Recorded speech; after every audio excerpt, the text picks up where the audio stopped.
toutes et à tous. Donc, je m'appelle Gwenaëlle Zekel, je suis responsable environnement au sein d'Elmarine, qui est la société porteuse du projet d'éolien en mer en baie de Saint-Brieuc pour la société Iberdrola.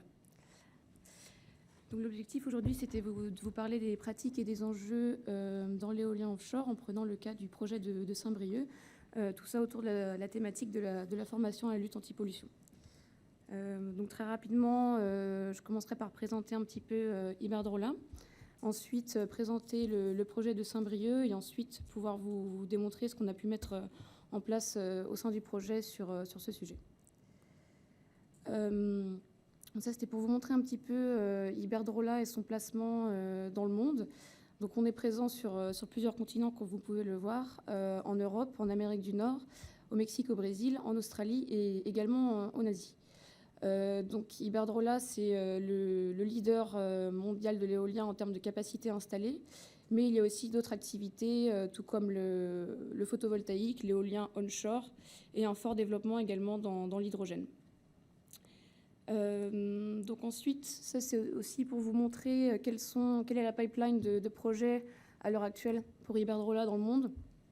Donc vous pouvez voir qu'il y a quand même une pipeline assez intense autour du globe, avec actuellement 3 projets qui sont déjà en opération. Donc East Anglia qui est au Royaume-Uni, West of the Downsons également, et Wikinger en Allemagne. Et donc avec le projet de Saint-Brieuc qui est encadré ici sur la zone France. Il n'est pas localisé le point au bon endroit, mais pour vous montrer la localisation française du projet. Alors donc le projet de Saint-Brieuc, donc je ne sais pas si vous êtes familier avec celui-ci, mais il faut savoir qu'en France, l'éolien offshore, c'est assez récent. Il y a à l'heure actuelle un seul parc qui est construit, c'est le projet de Saint-Nazaire, et qui a quelques mois. Donc le projet de Saint-Brieuc est localisé au large des côtes d'Armor, dans la baie de Saint-Brieuc, comme vous pouvez le voir sur la petite représentation à gauche, et qui est au plus proche des côtes à 16 km du Cap Frêle. Donc quand il sera construit, il sera le 2e parc éolien offshore en France. Donc du coup, l'éolien offshore est assez récent en France et il vient avec tout son lot de risques qui doivent être appréhendés, car c'est un nouvel acteur dans le paysage maritime français. Donc juste assez rapidement pour donner la carte d'identité du projet et donner un petit peu le contexte. Donc le projet a été gagné par appel d'offres en 2011, donc ça date déjà quand même d'il y a 12 ans. Un projet au long cours qui est très, très important pour la région Bretagne et plus généralement pour la France. Il représentera en équivalence 9% de consommation d'énergie de la Bretagne, avec 3 ans de travaux et 25 ans d'exploitation prévus. Donc c'est un parc de 62 éoliennes de 8 MW chacune, avec des fondations de type dite jacket, comme vous pouvez le voir sur la représentation, et un investissement de 2,4 milliards d'euros. Il y a un petit problème sur la slide. Juste pour vous expliquer aussi que le chantier de Saint-Brieuc est assez emblématique, puisque c'est un projet nécessaire. Comme vous le savez, la Bretagne est très dépendante au niveau énergétique, car il n'y a pas de centrale nucléaire en France. Et donc ce projet est aussi très important pour la Bretagne. Il a permis également la création d'une nouvelle filière industrielle avec plus de 1500 emplois mobilisés. Il y a des technologies très innovantes qui ont été utilisées pour le projet, puisque les les fondations sont installées par forage, et donc et le sol et les conditions de sol sont assez difficiles et hétérogènes. Donc il y a une complexité de technologies qui ont dû être utilisées afin de s'assurer de la construction du projet. Nous nous sommes assurés qu'il y avait des impacts qui étaient maîtrisés sur l'environnement, avec des contraintes assez fortes, puisqu'il y a un gisement très important de coquilles Saint-Jacques sur la localisation du parc. Donc tout un travail de concertation a été mené avec les pêcheurs pendant un certain temps, et afin de s'assurer également que l'activité de pêche pouvait se dérouler en toute sécurité lors de la construction et l'activité du parc. Alors il y a une petite vidéo, mais j'aurais pas le temps de la montrer. Donc on va passer directement un petit peu au planning du projet, juste pour encore une fois vous présenter le contexte. Donc la construction a commencé en 2021 et est prévue de finir fin 2023, avec une mise en service après cela.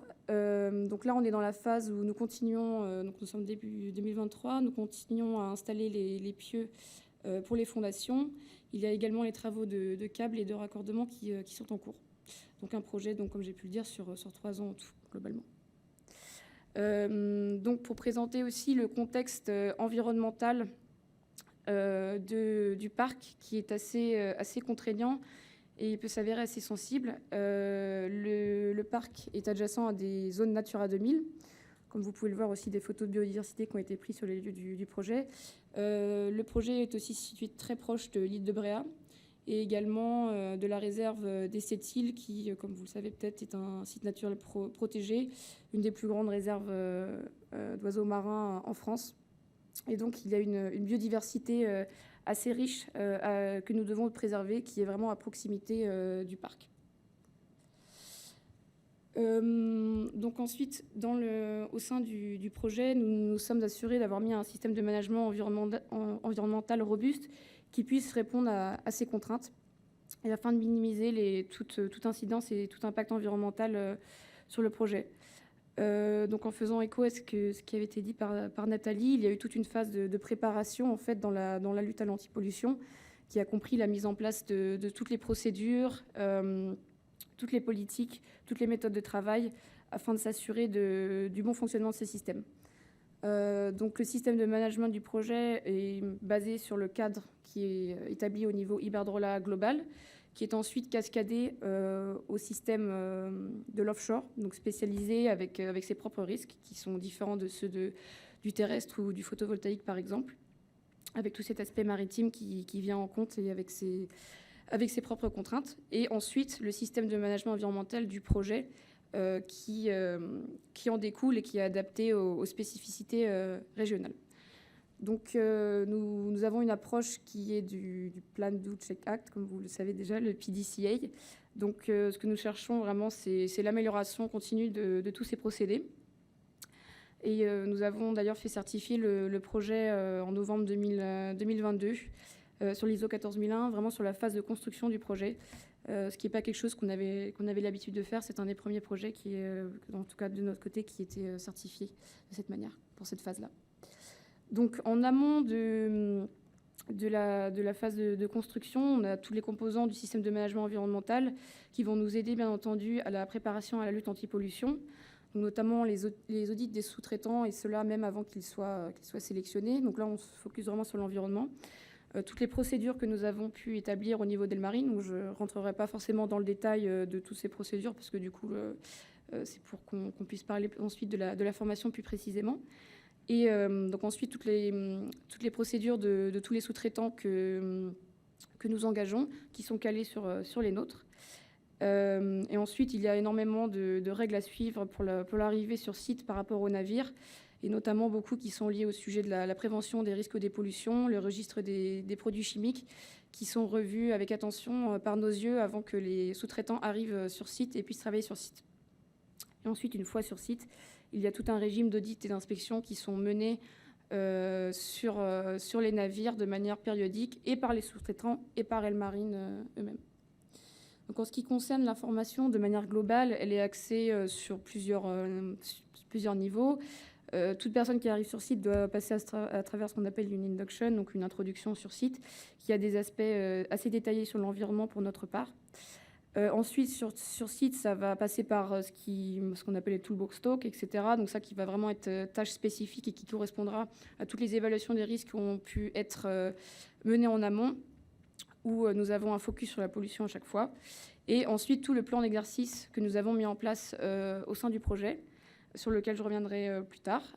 Et il est présent d'un côté des sous-traitants et d'un côté la marine. Et bien entendu, ces deux-là sont alignés. Et toutes les formations externes qui peuvent être entreprises pour le personnel et le marine. Donc, comme je disais tout à l'heure, la construction a commencé en 2021. C'était une année assez challenging pour le projet, puisqu'il y a pu avoir quelques difficultés lors des travaux, et notamment quelques incidents qui nous ont poussé à renforcer le dispositif que nous avions en place. Donc, cela s'est vraiment fait en 2 temps. Donc là, je vais vous présenter ce qu'on a fait dans un premier temps et ensuite ce qui a été fait ensuite. Donc, nous avions déjà discuté un petit peu avec le CEDRE en amont, en amont des travaux. Et donc, suite à cela, donc, nous avons signé une convention avec le CEDRE qui est axée sur 3 axes, sur la formation, sur l'assistance et sur l'intervention. Donc le CEDRE était là pour nous épauler et nous renforcer notre dispositif et la préparation à la lutte. Mais dans le même temps, le dispositif a été renforcé de manière technique, on va dire. Un de nos sous-traitants a pu acquérir un barrage qui a été utilisé, qui était déployable en mer, qui a été utilisé et qui a donné lieu à un système d'exercice qui était plus renforcé qu'il n'avait pu l'être avant. Donc, comme vous pouvez le voir, il y a quelques photos de notre sous-traitant qui se prépare à un exercice en mer. Et une partie de ce dispositif était aussi la mobilisation d'un navire qui était disponible 24 heures sur 24 pendant plus de 6 mois pour le projet.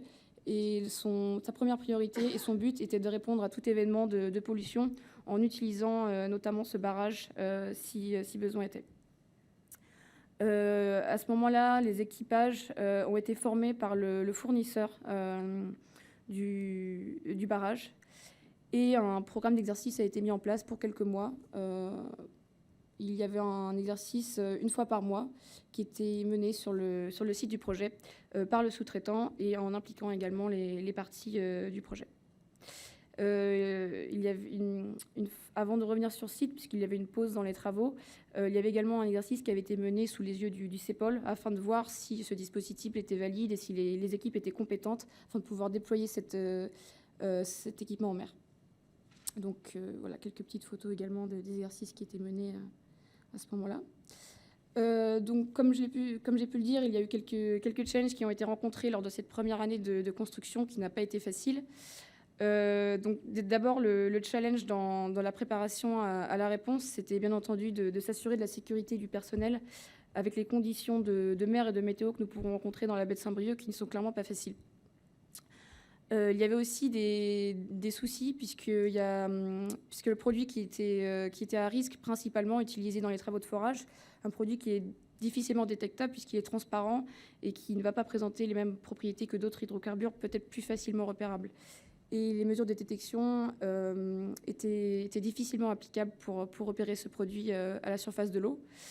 Le comportement aussi du produit était difficilement appréhensible puisqu'il s'étale très rapidement et c'est quelque chose de très léger et très volatile et donc qui nécessitait une action très rapide et donc des équipages formés adéquatement à ce type de produit. Et donc, comme on a pu le dire aussi, l'équipement était peu déployable dans certaines conditions météo, ce qui rendait la réponse également encore plus difficile. Suite à certains incidents que nous avons pu avoir également, il y a eu une réponse médiatique qui était virale et très rapide. Donc, il nous a fallu réagir de manière rapide à tous ces incidents et donc renforcer le dispositif. Et à ce moment-là, et dans une timeline qui était très courte, les attentes des parties prenantes étaient très fortes et il fallait y répondre très rapidement et d'une manière qui était pertinente. Donc là, j'ai voulu expliquer un petit peu ce qui s'est fait dans un deuxième temps. Donc ce premier renforcement du dispositif a pu être fait jusqu'à octobre 2021. À partir de là, les travaux de forage il y avait une pause sur les travaux de forage et ils ne reprenaient que quelques mois plus tard. Donc on a pris le temps de réfléchir à ce dispositif et essayer de l'améliorer. Donc en octobre 2021, nous avons conduit une session de rétex avec le CEDRE pour essayer de réfléchir un peu sur les événements qui avaient pu se passer et de voir comment est-ce qu'on pouvait améliorer tout le dispositif et de manière technique et de manière procédurale et niveau gestion de crise. Toujours dans le but d'une amélioration continue. Donc, suite à cela, on a souhaité développer notre stratégie de réponse et la changer et de revoir entièrement les scénarios qui étaient possibles de manière réaliste vis-à-vis de la pollution sur le projet et de revoir les moyens et les contraintes que nous avions. Suite à cela, nous avons pu présenter ça et discuter de cela avec le CEDRE et les consulter.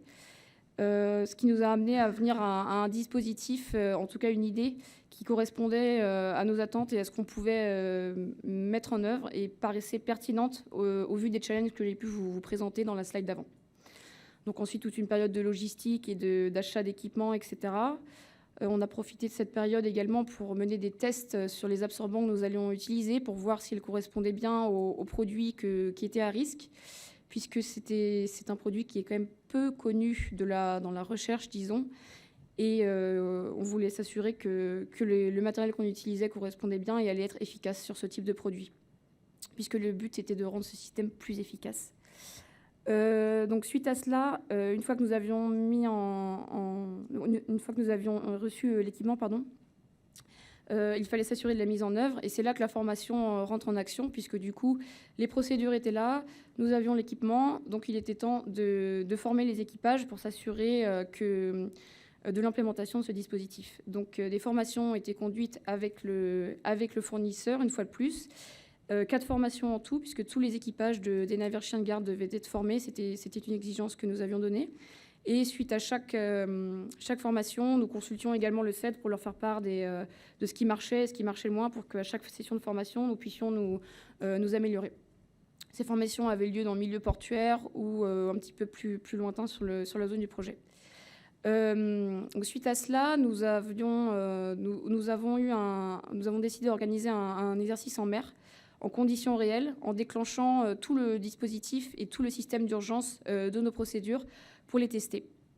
Et également, cela nous permettait de tester toute la procédure et de voir l'efficacité de ce système en déploiement en conditions quasi réelles. Cet exercice s'est fait sous les yeux du CEPOL et du CEDRE. Je reviendrai plus tard dessus. Et suite à cela... Oui. Pardon. D'accord. Donc, je vais passer aux autres slides puisque c'est expliqué un petit peu plus en détail. Donc ça, c'est juste pour vous présenter de manière globale le dispositif que nous avons, qui est un chalut qui est fourni d'absorbants et qui est donc placé sur nos navires chiens de garde. Nous en avons 2, donc il y en a toujours un qui est sur le site du projet. Et le but est de venir récolter toute pollution éventuelle à la surface de l'eau. Et donc, ce système est aussi modulable à d'autres produits potentiellement et possède des propriétés que nous trouvions assez intéressantes vis-à-vis de la mise à l'eau, qui est assez rapide, et l'assemblage également.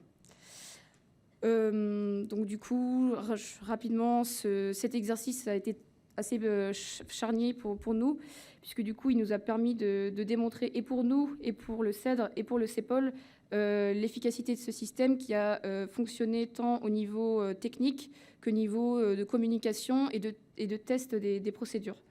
Les objectifs, à l'époque, étaient de vérifier les lignes de communication entre toutes les équipes, que ce soit sur les navires, nous, dans la gestion de crise, notre centre de coordination maritime et tous nos sous-traitants qui étaient en travaux à ce moment-là. De démontrer la capacité de l'équipage et de montrer qu'ils avaient bien été formés à déployer cet équipement, sachant qu'ils avaient comme relativement peu d'expérience précisément sur ce type de déploiement, et d'évaluer par le CEDRE cette configuration qui avait été proposée et designée un petit peu en fonction de nos besoins. Donc les résultats ont été assez bons puisque les équipes étaient préparées à la pollution qui avait été simulée par de la balle de riz. Donc il y a quand même eu une vraie récupération en physique. Nous avons réussi à récupérer la plupart du polluant qui était simulé. Les procédures lors de l'exercice ont été efficientes. Et nous avons pu réaliser que les équipages étaient vraiment montés en compétences au fil des 4 formations et lors de cet exercice, et qu'ils étaient engagés, qu'ils voulaient vraiment bien faire, étaient intéressés par ce sujet antipole, et qu'ils avaient énormément appris. Donc le CEPOL a pu, entre guillemets, valider ce système, puisque l'exercice s'était bien déroulé. Je suis désolée, je vais peut-être déborder un tout petit peu. J'avais une petite vidéo, mais c'est peut-être, je ne sais pas s'il y a assez de temps ou pas. D'accord, ça marche.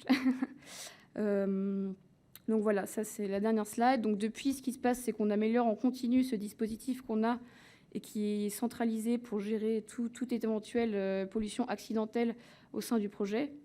Il y a une formation qui est faite en fait par les équipages qui a lieu toutes les 8 semaines, où ils déploient l'équipement toutes les 8 semaines, et ça tourne en fait en fonction des navires, pour que tous les équipages soient en fonction qu'ils tournent, qu'ils soient formés. Chaque nouvelle personne qui entre dans l'équipage doit être formée également au déploiement de l'antipollution, c'est une exigence que nous avons. Ensuite, nous suivons le programme d'exercice que nous avons au sein du projet, qui a 3 niveaux, 1, 2 et 3. Donc ça monte crescendo, le niveau 3 étant un exercice qui implique des parties extérieures. Donc il y a 4 exercices qui ont été réalisés en 2022 en grandeur réelle. Le but dans le futur, c'est également de se former avec le CEDRE, puisque nous avons une convention avec eux, et de s'adapter en fait au fil des travaux qui évoluent et qui changent, puisque cette année sera l'année la plus intense, afin que le personnel soit formé à ces risques. Il y a aussi tout un travail qui sera en préparation pour la phase d'opération et de maintenance, qui va avoir des risques différents que ceux de la construction. Donc un travail qui a déjà commencé pour pouvoir appréhender ces risques et pouvoir s'assurer que les personnes que nous aurons lors de l'opération seront aussi formées à ce sujet d'antipol et que nous ne perdions pas toute la connaissance que nous avons pu gagner au cours des 2 dernières années. Et du coup, c'est vrai que c'est un objectif, mais c'est aussi un enjeu, c'est de pouvoir garantir la pérennisation de cette compétence, puisque lorsqu'on travaille sur des projets qui sont aussi internationaux et qui engagent tellement de différentes compagnies, il peut être difficile de garder la compétence qu'on a pu acquérir et sur laquelle on devrait se reposer, mais c'est quelque chose qui est assez compliqué à gérer et qui sera un des challenges pour la phase d'opération et de maintenance. Voilà.